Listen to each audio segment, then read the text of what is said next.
पन्हाळा तालुक्यातील काखे गावात वारणामाई शिक्षण प्रसारक मंडळाचं वारणामाई हायस्कूल काखे ही शाळा काखे आणि परिसरातील विद्यार्थ्यांच्या शैक्षणिक जडणघडणीमध्ये महत्त्वाचं योगदान देते आहे.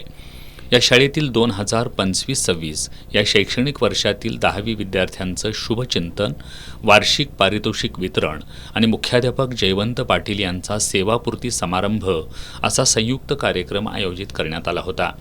गोकुळचे संचालक डॉक्टर चेतन नरके यांच्या प्रमुख उपस्थितीत आणि 7वेचे केंद्रप्रमुख कृष्णात दुर्गे यांच्या प्रमुख उपस्थितीत हा कार्यक्रम संपन्न झाला. यावेळी डॉक्टर चेतन नरके यांच्यासह मान्यवरांच्या हस्ते आदर्श विद्यार्थी संस्कार विश्वास पाटील आणि आदर्श विद्यार्थिनी श्रेया दशरथ कुंभार आणि अन्य गुणवंत विद्यार्थ्यांना बक्षिसं देऊन सन्मानित करण्यात आलं. या कार्यक्रमाला संस्थेचे संस्थापक निवास खामकर, सचिव राहुल खामकर, संस्थेचे सर्व संचालक, शिक्षक, पालक आणि विद्यार्थीही उपस्थित होते.